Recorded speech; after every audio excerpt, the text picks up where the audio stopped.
Sir, जो कुछ भी हुआ राष्ट्रीय पर्व के दिन, उस पे क्या कहना चाहेंगे? देखिए, ये बात बड़ी पहले से कही जा रही थी और जब भी कोई ये कहता था कि इस आंदोलन के बीच में खालिस्तानी, असामाजिक तत्व, वामपंथी, अर्बन नक्सलाइट हैं, तो ये तमाम किसान नेता नहीं, आप किसानों को बदनाम कर रहे हैं, किसानों को बदनाम कर रहे हैं, किसान आंदोलन को बदनाम करने की कोशिश कर रहे हैं।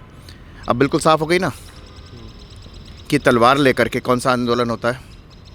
ट्रैक्टर को दौड़ा दौड़ा करके पुलिस वालों को उनको कुचलने की कोशिश करना, महिला पत्रकारों को पीटना, उनसे ऐसी हरकतें करना जो यहाँ मैं बोल भी नहीं सकता। एक चैनल ने तो दिखाया, अब वो कितना सच है मैं उसकी कोई गारंटी नहीं लेता हूँ, लेकिन एक चैनल ने दिखाया कि ट्रैक्टर की ट्रॉली में शराब की बोतलें भरी हुई थी और तमाम पुलिस वाले ये कह रहे हैं कि वो सारे ड्रंक थे। अब ये बताइए कि किसान आंदोलन के बारे में जब लोग ये कह रहे थे कि ये किसान आंदोलन नहीं है, तब तो ये बड़े उछल उछल के नेता कह रहे थे कि आप हमें बदनाम करने की कोशिश कर रहे हैं, बदनाम करने की कोशिश कर रहे हैं। तो बदनाम किसको कर रहे थे? ये उनको बचा रहे थे ना। ये मालूम होना चाहिए कि कितना पैसा खाया है इन्होंने, इन नेताओं की जेब में कितना पैसा इस आंदोलन की आड़ में, योगेंद्र यादव हुए, अरुंधति रॉय हुई, राकेश टिकैत हुए, बाकी लोग हैं, इन्होंने कितना पैसा खाया है, इस बात की जांच होनी चाहिए। राष्ट्रीय पर्व पर जिस तरीके से दिल्ली में हिंसा फैलाई गई, ये इस अपेक्षा में ये इतने घटिया लोग हैं कि ये चाहते थे, राकेश टिकैत अभी भी कह रहे हैं कि पुलिस गोली चला देती, और पुलिस की गोली से नहीं मरा, ट्रैक्टर से गिर के मरा। उस पर इन्होंने अफवाह फैलाई एक पत्रकार ने कि किसी तरीके से और हिंसा फैले, किसी तरीके से भी और हिंसा फैले, लेकिन वो तो सीसीटीवी उसमें आ गया कि वो खुद ही गिरा। नहीं तो ये चाहते थे कि 5, 7, 10 किसान पुलिस की गोली से, लाठीचार्ज से घायल हों, उनको मरा हुआ घोषित करें, वहीं मार दें उनको, और उसके आधार पर राजनीति करें और पैसा मिलेगा इनको विदेशों से। ये है असली खेल। जिस समय जब दिल्ली पुलिस और किसान नेताओं की बात हुई तो उन्होंने कहा हम शांतिपूर्ण ढंग से, हमारे वॉलंटियर ट्रैक्टर पे मौजूद रहेंगे, हम शांतिपूर्ण ढंग से प्रदर्शन करेंगे। लेकिन आज जो कुछ भी है उस पर कह रहे हैं कि ये सब दिल्ली पुलिस ने किया, अगर दिल्ली पुलिस चाहती तो ये सब ना होता। क्या कहने? तो सबने देखा है कि दिल्ली पुलिस वाले घायल हुए हैं, 300 से ज़्यादा पुलिस वाले घायल हुए हैं, और एक प्रदर्शनकारी भी घायल नहीं हुआ। एक जिसकी मृत्यु हुई है वो भी स्टंट कर रहा था, बैरिकेड तोड़ रहा था, बड़ी तेज़ी से दौड़ा के ला रहा था ट्रैक्टर, उसी के नीचे खुद ही अपने ट्रैक्टर के नीचे आया। तो इसमें दिल्ली पुलिस ने जितना संयम दिखाया, मैं सामान्यतया पुलिस की कोई बहुत अच्छी छवि नहीं रहती हम लोगों के दिमाग में, लेकिन कल के बारे में मैं कहता हूँ कि दिल्ली पुलिस की जितनी तारीफ़ की जाए, जितना संयम बरता है उन्होंने, वो शायद इतिहास में हमेशा हमेशा के लिए लिखा जाएगा कि कोई पुलिस इतना भी संयम बरत सकती है। और किसके कहने पर? क्योंकि सरकार नहीं चाहती थी कि देश का एक भी नागरिक पुलिस की गोली से गणतंत्र दिवस के अवसर पर उसको चोट पहुंचे। ये सरकार का संकल्प देखिए कि गणतंत्र दिवस पर एक भी व्यक्ति पुलिस की गोली से घायल तक नहीं होगा। ये सरकार ने संकल्प लिया और सरकार ने उस संकल्प को पूरा किया। लेकिन ये जो विदेशी पैसों पे और ख़ास तौर से चीनी चंदे पर जो पल रहे हैं वामपंथी, जिन्होंने 1962 में भारतीय फ़ौज को खून देने से मना कर दिया था, ये इसके बावजूद कहते हैं कि हमें आपसे देशभक्ति का सर्टिफिकेट नहीं चाहिए। हम दे कौन रहा है? कौन दे सकता तुम्हें? तुम हो ही देश विरोधी। चीनी पैसों पर पलने वाले ये कम्युनिस्ट जो अब सोने की तस्करी करते हुए पकड़े गए हैं, पूरे की पूरी केरल की सरकार, ये इस देश के खिलाफ, इस देश के विरुद्ध लगातार षड्यंत्र करते हैं। कभी किसानों को, कभी सरदारों को, कभी किसी कम्युनिटी को, कभी दलितों को, कभी स्टूडेंट्स को, उनको भड़का करके चीन से और विदेशों से पैसे लेना, इनका काम। ये दलाल हैं। इसके पहले भी राहुल गांधी जब इटली से वापस आए थे तो खेती का खून नाम की बुकलेट जारी कर दिए थे। कल प्रेस कॉन्फ्रेंस करके सुरजेवाला ने भी कहा कि ये सारी जो हिंसा हुई वो अमित शाह के इशारे पे हुआ। अमित शाह अगर चाहते तो दिल्ली पुलिस रोक लेती, जो भी तिरंगा का अपमान किया गया वो ना होता है। यानी कुल मिला के उनका कहना था कि इसके लिए जिम्मेवार अमित शाह हैं। नहीं, वो तो उनके बारे में अब वैसे मुझे लगता नहीं है कि देश में कोई कमेंट भी करना चाहता है। जो लोग इर्रेलेवेंट हो जाते हैं राजनीति में, अब जैसे उन्होंने कहा कि एक बयान आया, शायद आपने भी सुना होगा, कि हमें आर्मी की ज़रूरत ही नहीं है, देश मजदूरों किसानों को भेज देंगे, काम हो जाएगा हमारा।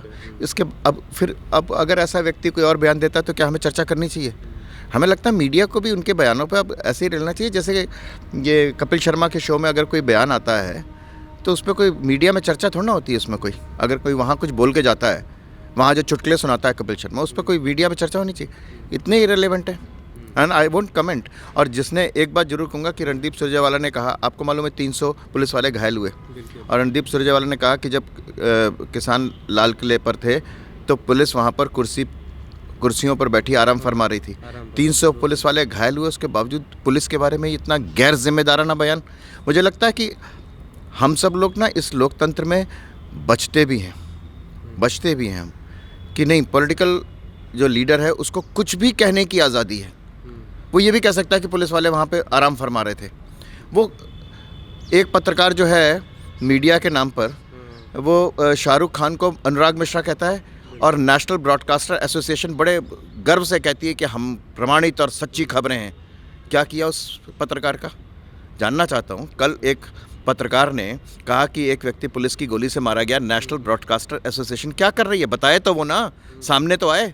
ये किसकी मिली भगत है, कहाँ से पैसा खाते हो, कहाँ से चंदा लेते हो, प्रेस क्लब में आकर के खाते हो पीते हो, ये तेरा पता तो चले ना, और जनता के सामने आएगा अब। ये मुख्य मुद्दे पे ये उठता है कि 62 दिनों से भी अधिक दिनों से किसान जो है वो बॉर्डर पे बैठे हुए थे। दिल्ली का जो भी बॉर्डर, किसान नहीं बैठे हुए थे, अच्छा ठीक है, जो भी लोग बैठे हुए थे बॉर्डर पे, लेकिन 26 जनवरी का दिन चयन किया गया और 26 जनवरी के दिन ये सारी चीज़ें की गई। और अब अगर वर्तमान स्थिति की बात करें तो अब कह रहे हैं नहीं, अब हम दुखी हैं, इस बात से आहत हैं, अब हम 1 तारीख को जो हमारा कार्यक्रम था उसे स्थगित करते हैं। और अब टूट भी होने लगी है किसान आंदोलन के बीच की कड़ियों में।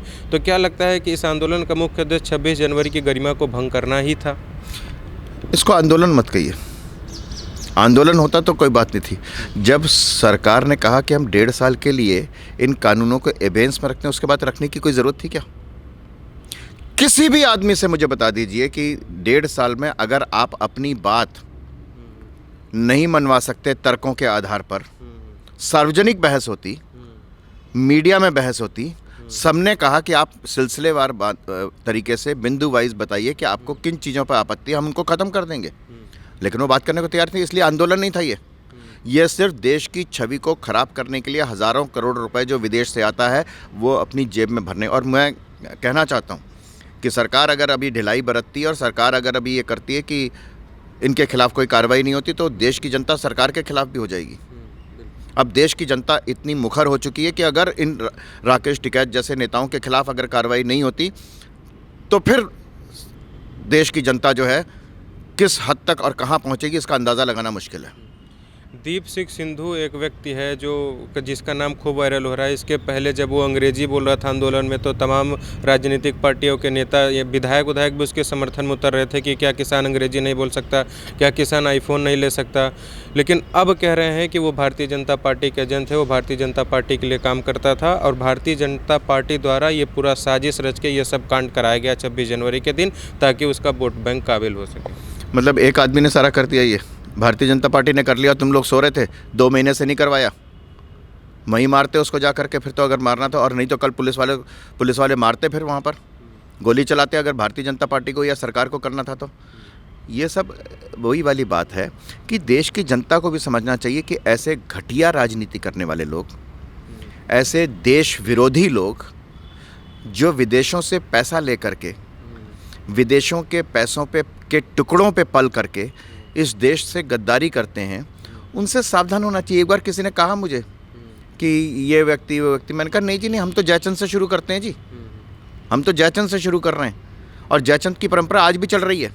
अगर पृथ्वीराज चौहान की परंपरा है तो जयचंद की परंपरा भी है, जयचंद के वंशज भी हैं, और वो वंशज यही लोग हैं जो कुछ टुकड़ों के लिए इस देश को गाली देना, इस देश के खिलाफ षड्यंत्र करना, इस देश की जनता को किस हालत में ले जाना, उसके लिए वो कुछ भी कर सकते हैं। वो जब आंदोलन शुरू हुआ था तो उसमें आम आदमी पार्टी भी गई, टीएमसी ने भी कलकत्ता में कहा कि हम किसानों के साथ हैं, समाजवादी पार्टी ने बोली कि किसानों के साथ हम खड़े हैं हमेशा के लिए। लेकिन जब इस प्रकार का उपद्रव हुआ तो किसी भी पार्टी ने बयान देने से खुद को बचाया कि नहीं, अब इस उपद्रव पे हम क्या बोले। क्या लगता है आपको इस सभी मुद्दे?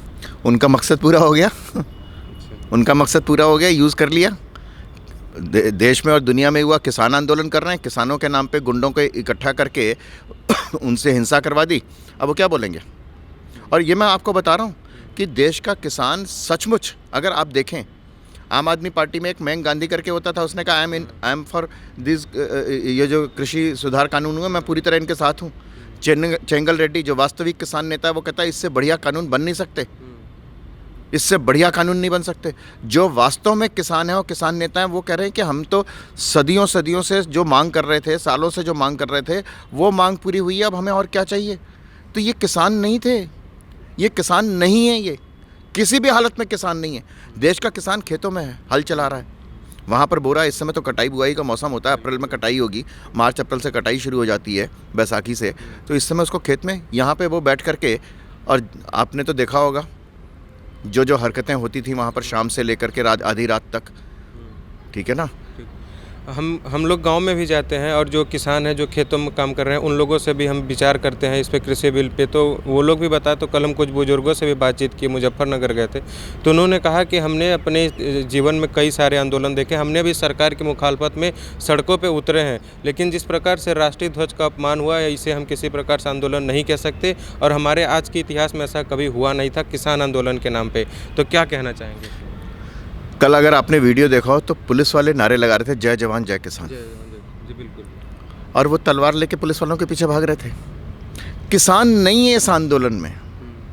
सरकार इसीलिए ये वार्ता फेल क्यों होती रही? 11 दौर की बात में भी अगर किसी नहीं पहुँचे तो आपको लगता है कि सरकार ने ये मांग मान ली, ये मांग मान ली, ये मांग मान ली, 2 साल तक, 1.5 साल तक हम एवेंस में रखेंगे, उसके बाद भी क्या करना चाहिए था? क्या उसी दिन खत्म नहीं हो जाना चाहिए था? तो ये तो समझ में आना चाहिए ना, उन लोगों को समझ में आना चाहिए। लेकिन देश की जनता को ये मैं जरूर कहूँगा कि विपक्ष, देश की जनता सरकार चुनती है, मैं कहूँगी देश की जनता को अब विपक्ष भी चुनना चाहिए। ऐसा घटिया, देश विरोधी, जो लॉकडाउन में हम मोदी जी पे कहते थे कि वो विदेश जाते थे, वो ऑफिशियल काम से जाते थे, और जो व्यक्ति 4 साल में 300 अगर विदेश यात्राएं करता है, उस पर कौन उंगली, क्यों नहीं उंगली उठती? कहाँ से आता है वो पैसा विदेशी यात्राओं का? कोई पूछ सकता है क्या? देश की जनता क्यों नहीं पूछती? विपक्ष भी चुने, विपक्ष होना चाहिए, सरकार निरंकुश नहीं होनी चाहिए, लेकिन ये विपक्ष नहीं हो सकता। इस विपक्ष को खारिज करना चाहिए देश की जनता को, तब सही विपक्ष वास्तव में उभर करके आएगा। जब तक इस विपक्ष को आप खारिज नहीं करेंगे, तब तक सही, सकारात्मक और वास्तव में सरकार के गलत कामों के प्रति खड़ा होने वाला विपक्ष नहीं आ पाएगा। अब अंतिम प्रश्न आपसे लेता हूं कि जो भी कुछ हुआ ये बेहद शर्मनाक था, ऐसा नहीं होना चाहिए, इसकी सब कड़े शब्दों से निंदा करते हैं। लेकिन क्या लगता है अब आंदोलन ख़त्म हो जाएगा? अब जो चीज़ें उभर के आ रही हैं वो चीज़ें नहीं होंगी? अब इसका अंतिम पड़ाव पे क्या है, हल इसका क्या होना चाहिए? मैं कह रहा हूँ आंदोलन तो था ही नहीं ना ये आप लोग कह रहे हैं आंदोलन था। आपने देख लिया, कल 26 जनवरी के दिन देख लिया ना। अभी भी आंदोलन कहने की इसको है? आंदोलन में एक पवित्रता होती है, आंदोलन में एक संकल्पशीलता होती है, आंदोलन में सच्चाई के प्रति अपने नीयत साफ होती है। इसमें आपने देख लिया ना, भाले, तलवारें, लाठियाँ, पत्थर, और ये सब कुछ पहले से मालूम था। सीपीआई का एक एमपी वहाँ पर घूम करके भड़का रहा था लोगों को, ठीक है ना। तो ये आंदोलन नहीं था, ये देश विरोधी साजिश थी। इस देश विरोधी साजिश में विपक्ष फिर बुरी तरह फेल हुआ है, एक्सपोज हुआ है। आपने सीपीआई की बात की तो अंतिम प्रश्न था, लेकिन एक प्रश्न आपके बातों से उभर के आ गया कि हम कई रिपोर्ट में, हमने मीडिया रिपोर्ट में भी पढ़ा है कि किसान जिसमें हुड़दंगियों ने हुड़दंग मचाया, उसमें 3 प्रकार के झंडे दिखे थे, एक किसान सगण्डों के, एक तिरंगा और एक वामपंथियों का झंडा। तो क्या संदेश देना चाहते थे वो झंडा दिखा के कि नहीं हम मजबूत हैं, हम लाल किले पे भी चढ़ाई कर सकते हैं? वो तो आज भी वही नारा लगाते हैं, लाल किले पे लाल निशान मांग रहा है हिंदुस्तान। वो कहते हैं तिरंगा नहीं, एक दिन तो यहाँ पे लाल झंडा लगाएंगे हम। तो वामपंथी तो वो हैं, और लाल झंडे का मतलब पता है क्या है? लाल झंडे का मतलब है चीनी हुकूमत। वो चीन के गुलाम होना चाहते हैं। वो कहते हैं यहाँ चीन का शासन हो तो बहुत अच्छा है। तिब्बत पर चीन ने अधिकार किया तो बहुत इन्होंने खुशी मनाई। आज चीन अगर वियतनाम के, ताइवान के खिलाफ करता है तो बहुत खुशी मनाते हैं। चीन वो कहते हैं हिंदुस्तान में अगर शी जिनपिंग का शासन हो जाए तो इससे ज़्यादा बढ़िया क्या बात होगी। इतने गुलाम है वो कहते हैं हम चीनी राष्ट्रगान पर खड़े होकर सलाम करते हैं, जनगण मन पर नहीं। ये ऑफिशियली सार्वजनिक रूप से सार्वजनिक प्लेटफॉर्म पर टीवी चैनल्स में सीपीआई और सीपीएम के प्रवक्ताओं का बयान मैं बता रहा हूँ आपको मैं। तो प्रश्न यह है कि सरकार ऐसे लोगों पर अंकुश क्यों नहीं लगाती जो देश विरोधी गतिविधियों में संलिप्त भी पाए जाते हैं, लगातार इस प्रकार का हुड़दंग मचाते हैं, लेकिन सरकार कड़ी कार्रवाई करने से क्यों बचती है? सरकार कड़ी कार्रवाई कब करेगी इन पे? वो आर्टिकल 19 से है ना, अभिव्यक्ति की आज़ादी। तो अमेंडमेंट तो 75 में अमेंडमेंट हो गया था संविधान, तो आज क्यों नहीं हो रहा है फिर? वो 75 में तो जब कोई था ही नहीं, विपक्षी तब हुआ था, ठीक है ना। और सबसे बड़ी बात यह है, मैं फिर कहूँगा कि बहुत सारी चीज़ों पे ना हम कानून पे डिपेंड ना करें। कानून तो है, और मैं सचमुच ये चाहता हूँ कि सरकार को भी इतनी आज़ादी नहीं मिलनी चाहिए या इतनी निरंकुशता नहीं मिलनी चाहिए कि वो किसी को भी किसी कहने के बयान पर वो कर सके। जनता ऐसे विपक्षी नेताओं को खारिज करे, जनता ऐसे विपक्षी नेताओं को असंगत साबित कर दे कि अब तुम इररिलेवेंट नहीं रह गए भारतीय राजनीति पे। जहाँ वो निकले वहाँ उनका विरोध करें, एक नई बात करें, सामाजिक बहिष्कार करें उनका, वो ज़्यादा महत्वपूर्ण और बलशाली होगा, बजाय कि हम सरकार के हाथ में कोई शक्ति दे दें कि वो इन पर कार्रवाई करे। मुझे लगता है जनता कार्रवाई करे, वो ज़्यादा महत्वपूर्ण